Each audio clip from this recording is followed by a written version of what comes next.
Python സീരീസിലെ ലൂപ്പുകളെ പറ്റി നമ്മൾ പറഞ്ഞുകൊണ്ടിരിക്കുകയാണ്. അതിനകത്ത് ഈ ലൂപ്പിനെ പറ്റി നമ്മൾ കഴിഞ്ഞ സെക്ഷനിൽ പറഞ്ഞിട്ടുണ്ടായിരുന്നു. അതിനുശേഷം നമ്മളൊരു കോഡിംഗ് എക്സസൈസും കാര്യങ്ങളൊക്കെ ചെയ്തു. ദെൻ നമ്മളിവിടെ നെസ്റ്റഡ് ഈഫിനെ പറ്റിയാണ് പറയുന്നത്. സോ നെസ്റ്റഡ് ഈഫിന്റെ കേസിനകത്ത് ഒരു ലൂപ്പിന്റെ ഉള്ളിൽ ഒരു ഈഫ് ലൂപ്പിന്റെയോ അല്ലെങ്കിൽ എൽസ് ലൂപ്പിന്റെ ഉള്ളിൽ വീണ്ടും അടുത്ത ലൂപ്പുകൾ സ്റ്റാർട്ട് ചെയ്യുക. അതായത് ഒരു ലൂപ്പിന്റെ ഉള്ളിലേക്ക് കയറുന്നു, അതിന്റെ ഉള്ളിൽ വീണ്ടും ലൂപ്പുകൾ ചെക്ക് ചെയ്യുന്നു. അങ്ങനെയുള്ള കണ്ടീഷൻസിനെയാണ് നെസ്റ്റഡ് ഈഫ് എന്ന് പറയുന്നത്. സോ നമുക്ക് ഒരു ഈഫ് ലൂപ്പിന്റെ ഉള്ളിൽ ഒരു കണ്ടീഷൻ ചെക്ക് ചെയ്യുവാണ്. ദെൻ അതാണെങ്കിൽ അത് ആ ഒരു കണ്ടീഷൻ വർക്ക് ചെയ്യുവാണെങ്കിൽ അവിടെ ഒരു സംതിങ് ഒരു ഫംഗ്ഷൻ അവിടെ നടക്കും. So do this. അതിൻ്റെ ഒപ്പം തന്നെ അടുത്ത ലൂപ്പും കൂടി ചെക്ക് ചെയ്യാം. സോ അടുത്ത ലൂപ്പായിട്ട് ഈഫ് ലൂപ്പിന്റെ ഉള്ളിൽ വീണ്ടും കണ്ടീഷൻ ചെക്ക് ചെയ്യാം. ദെൻ അവിടെ വീണ്ടും ഡു ദിസ് നടക്കും. അപ്പം ഇതിന്റെ സ്പേസ് വരുന്നത് ഇവിടെയാണ്. ദെൻ ഈ ഈഫ് ലൂപ്പിന്റെ സ്പേസ് വരുന്നത് ഇവിടെയാണ്. അപ്പോൾ ആ രീതിയിലാണ് വർക്ക് ചെയ്യുന്നത്. ദെൻ വേണമെങ്കിൽ ഈ ഈഫ് ലൂപ്പിന്റെ എൽസ് വേണമെങ്കിൽ ഇവിടെ വർക്ക് ചെയ്യാം. എൽസ് ഇവിടെ വർക്ക് ചെയ്യും. ദെൻ ഇവിടെ ഡു ദിസ് നടക്കും. ഈ ഈഫ് ലൂപ്പിന്റെ ഇവിടെ നടക്കും എൽസ്. ദെൻ എൽസിന്റെ ഉള്ളിൽ വേണമെങ്കിൽ വീണ്ടും ഈഫ് ലൂപ്പ് വെച്ചിട്ട് ചെക്ക് ചെയ്യാം. ഒരു കണ്ടീഷൻ കൂടി വേണമെങ്കിൽ ചെക്ക് ചെയ്യാം. ഓക്കെ, അപ്പൊ അങ്ങനെ ഒരു ലൂപ്പിന്റെ ഉള്ളിൽ, അപ്പൊ ഇതാണ് മെയിൻ ഈഫ് ലൂപ്പ്. ദെൻ അതിന്റെ ഉള്ളിൽ അടുത്ത ഈഫ് ലൂപ്പ് ചെക്ക് ചെയ്യുന്നു. ദെൻ അതിന്റെ ഉള്ളിൽ വേണമെങ്കിൽ എത്ര ഈഫ് ലൂപ്പ് വേണമെങ്കിലും അങ്ങനെ പരസ്പരം കണക്ട് ചെയ്തിട്ട് ഒന്നിന്റെ ഉള്ളിൽ അടുത്തത് എന്നുള്ള രീതിയിൽ നമുക്ക് വേണമെങ്കിൽ ചെക്ക് ചെയ്തു.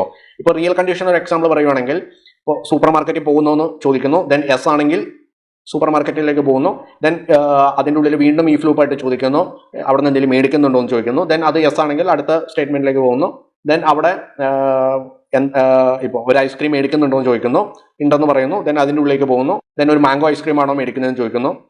അല്ല എന്ന് പറയുവാണെങ്കിൽ അതിൻ്റെ ഉള്ളിൽ എൽസ് കൊടുത്തിട്ടുണ്ടാവും. എൽസിനകത്ത് അടുത്ത ചോദ്യം ചോദിച്ചിട്ടുണ്ടാവും. എൽസിൻ്റെ ഉള്ളിൽ ഒന്നെങ്കിൽ ഈഫ് ലൂപ്പിനകത്ത് ചോദിച്ചിട്ടുണ്ടാവും ചോക്ലേറ്റ് ഐസ്ക്രീം ആണോ എന്നുള്ളത്. അല്ല എന്ന് പറയുകയാണെങ്കിൽ വീണ്ടും അത് എൽസ് ലൂപ്പിൽ കയറും. എൽസ് ലൂപ്പിൻ്റെ ഉള്ളിൽ വീണ്ടും ചോദിക്കും അടുത്തതാണ് വാനിലയുടെ ഐസ്ക്രീം മേടിക്കുന്നുണ്ടോ എന്ന് ചോദിക്കും. യെസ് പറയുവാണെങ്കിൽ ഐസ്ക്രീം മേടിക്കാൻ ഒരു കൺഫർമേഷൻ കൊടുത്തു. അങ്ങനെ ഒരു ലൂപ്പിന്റെ ഉള്ളിൽ മറ്റ് കണക്ട് ചെയ്തിട്ടുള്ള പല ലൂപ്പുകളായിട്ട് ഇറങ്ങി പോകുന്നതിനാണ് നെസ്റ്റഡ് ഈഫ് എന്ന് പറയുന്നത്. ഇത് തന്നെ നമുക്ക് വേണമെങ്കിൽ എൽസ് ലൂപ്പിലും ചെക്ക് ചെയ്യാം. ഇപ്പോൾ ഈഫ് ലൂപ്പിൽ നമ്മൾ റിയൽ ലൈഫിൽ നോക്കുകയാണെങ്കിൽ ആദ്യമേ മാളിൽ പോകുന്നുണ്ടോ എന്ന് ചോദിക്കുന്നു. ഇല്ല എന്ന് പറയുവാണെങ്കിൽ കോഫി ഷോപ്പിൽ പോകുന്നുണ്ടോ എന്ന് ചോദിക്കുന്നു. അതായത് എൽസിന്റെ ഉള്ളിൽ കയറിയിട്ട് കോഫി ഷോപ്പിന്റെ ഉള്ളിൽ പോകുന്നുണ്ടോ എന്ന് ചോദിക്കുന്നു. യെസ്, അപ്പോൾ അതാണെങ്കിൽ അത് ഓക്കെ ആണെങ്കിൽ അതിന്റെ ഉള്ളിൽ കയറുന്നു. വീണ്ടും എൽസിന്റെ ഉള്ളിൽ വീണ്ടും വേറെ കണ്ടീഷൻസ് വർക്ക് ചെയ്യുന്നു. കോഫിയാണോ ടീ ആണോ കുടിക്കുന്നതെന്ന് ചോദിക്കുന്നു. എന്തെങ്കിലും കഴിക്കുന്നുണ്ടോ എന്ന് ചോദിക്കുന്നു. അങ്ങനെ നമ്മൾ എൽസിന്റെ ഉള്ളിലും അടുത്ത ലൂപ്പായിട്ട് വേണ്ടി ചെക്ക് ചെയ്യാം. സോ അങ്ങനെ ഒരു കണ്ടീഷന്റെ ഉള്ളിൽ ഒരു സ്റ്റേറ്റ്മെന്റ്, അതിന്റെ ഉള്ളിൽ അടുത്ത സ്റ്റേറ്റ്മെന്റ്, അതിന്റെ ഉള്ളിൽ വീണ്ടും വേറെ സ്റ്റേറ്റ്മെന്റ്, അതിന്റെ ഉള്ളിൽ വീണ്ടും വേറെ സ്റ്റേറ്റ്മെന്റ്. എൽസ് ആണെങ്കിൽ അതിന്റെ ഉള്ളിൽ ഒരു സ്റ്റേറ്റ്മെന്റ്, അതിന്റെ ഉള്ളിൽ വീണ്ടും ഒരു സ്റ്റേറ്റ്മെന്റ്, അടുത്ത വീണ്ടും സ്റ്റേറ്റ്മെന്റ്. അങ്ങനെ പരസ്പരം കണക്ട് ചെയ്ത് പോകുന്ന സിസ്റ്റങ്ങളെയാണ് നെസ്റ്റഡ് ഈഫ് എന്ന് പറയുന്നത്. സോ നമുക്കിത് പ്രാക്ടിക്കലി നമുക്ക് ചെക്ക് ചെയ്ത് നോക്കാം എങ്ങനെയാണ് വരുന്നത് എന്നുള്ളത്. എങ്ങനെയാണ് വർക്ക് ചെയ്യുന്നത് നമുക്ക് പ്രാക്ടിക്കലി ചെക്ക് ചെയ്ത് നോക്കാം. അപ്പോൾ നിങ്ങൾക്ക് നെസ്റ്റഡ് ഈഫിന്റെ ഒരു സ്ക്രിപ്റ്റ് വേണമെങ്കിൽ ക്രിയേറ്റ് ചെയ്തിട്ട് നിങ്ങൾക്ക് വേണമെങ്കിൽ ക്രിയേറ്റ് ചെയ്യാം. ഞാനിവിടെ സെയിം സ്ക്രിപ്റ്റ് തന്നെ ഇപ്പോൾ ഈഫ് ലൂപ്പിനകത്ത്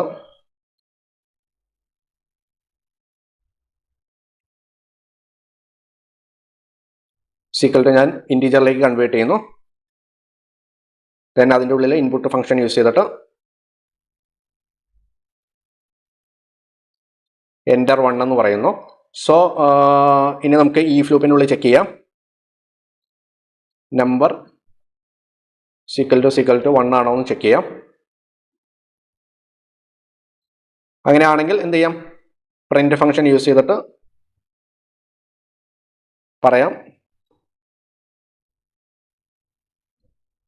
യൂസർ എൻ്റർ 1 എന്ന് പറഞ്ഞു കൊടുക്കാം. ദെൻ അത് കഴിഞ്ഞിട്ട് വേണമെങ്കിൽ ഇതിൻ്റെ ഉള്ളിൽ വീണ്ടും ചോദിക്കാം. ഈ സെയിം സ്റ്റെപ്പ് തന്നെ ഞാനിത് തന്നെ കോപ്പി പേസ്റ്റ് ചെയ്തു. ദെൻ യൂസറിനോട് വീണ്ടും ചോദിക്കുന്നു. ഞാനിവിടെ നമ്പർ 1 എന്ന് പറഞ്ഞു കൊടുത്തു. സോ ഇതിൻ്റെ ഉള്ളിൽ എൻ്റർ 2 എന്ന് പറയാം. ദെൻ ഇതിൻ്റെ ഉള്ളിൽ വീണ്ടും ഈഫ് ലൂപ്പ് ചെക്ക് ചെയ്യാം. ഈഫ് ലൂപ്പിനകത്ത് ചെക്ക് ചെയ്യുന്നു. ഇതേ സെയിം സ്റ്റെപ്പ് തന്നെ ഈഫ് ലൂപ്പിൻ്റെ ഉള്ളിൽ നമ്പർ 2 ആണോ എന്ന് ചെക്ക് ചെയ്യുന്നു. അതിനാണ് യൂസർ എൻ്റർ 2 എന്ന് പറഞ്ഞു കൊടുക്കാം. സോ ഞാൻ ഇത് തന്നെ കോപ്പി ചെയ്യണം. എന്നിട്ട് ഇതിൻ്റെ ഉള്ളിൽ പിന്നെയും കൊടുക്കാം. നമ്പർ 2 എന്ന് ഞാൻ കൊടുത്തു. ദെൻ എൻ്റർ 3 എന്ന് പറഞ്ഞു കൊടുത്തു. അപ്പോൾ യൂസർ 3 ആണ് അടിക്കുന്നതെങ്കിൽ ഇതിൻ്റെ ഉള്ളിലേക്ക് വീണ്ടും കയറും. ഓക്കെ, അപ്പം ഇതിൻ്റെ എല്ലാം നമുക്ക് എൽസ് വേണമെങ്കിൽ ക്രിയേറ്റ് ചെയ്യാം. ഇതിൻ്റെ എൽസ് ക്രിയേറ്റ് ചെയ്യുവാണെങ്കിൽ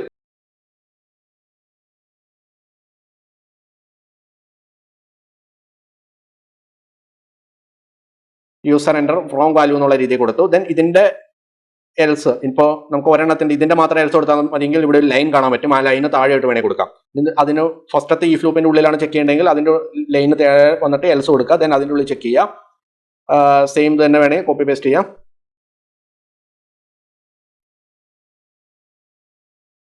അവിടെ വേണമെങ്കിൽ നമുക്ക് ആ നമ്പറിന്റെ വാല്യൂ കൊടുക്കാം.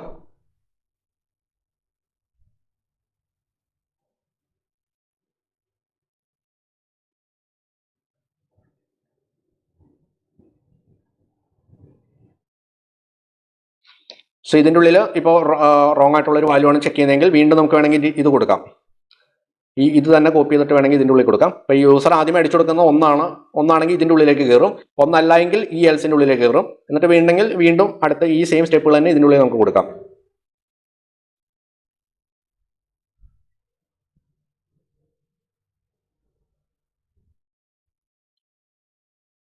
ഇവിടെ നമ്പർ 2 ഇവിടെ വേരിയബിളിന്റെ നെയിം മാറിപ്പോകരുത്.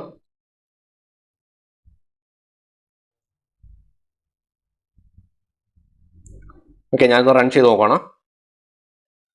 സോ എൻ്റർ ആദ്യമേ എൻ്റർ 1 അടിച്ചു കൊടുക്കാൻ പറഞ്ഞു വരുന്നു. ദെൻ 1 അടിച്ചു കൊടുക്കുന്നു.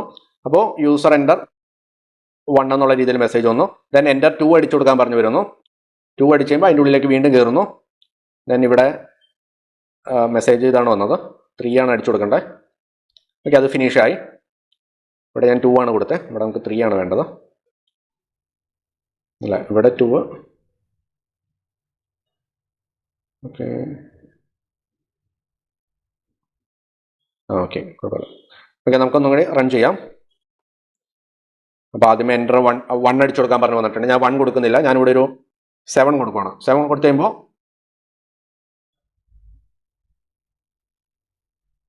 ഓക്കെ, നമുക്കിവിടെ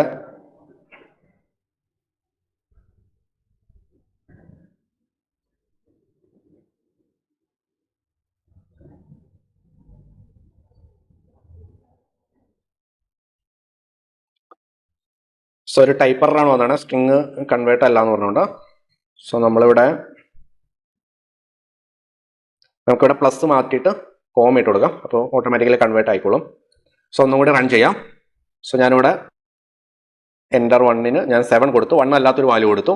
സോ അന്നേരം റോങ് വാല്യൂ എന്ന് പറഞ്ഞ് എഴുതി വന്നു. ദെൻ ഇപ്പോൾ ഈ എൽസ് ലൂപ്പിൻ്റെ ഉള്ളിലാണ് കയറിയിരിക്കുന്നത്, ഈ ലൂപ്പിൻ്റെ ഉള്ളിലല്ല കയറിയിരിക്കുന്നത്, എൽസ് ലൂപ്പിൻ്റെ ഉള്ളിലാണ് കയറിയിരിക്കുന്നത്. സോ അത് നമുക്ക് മനസ്സിലാവണമെങ്കിൽ ഒന്നെങ്കിൽ ഞാനിവിടെ 5 ഒന്ന് കൊടുക്കാം. 5 ആണെങ്കിൽ അത് വർക്ക് ചെയ്യുന്നു.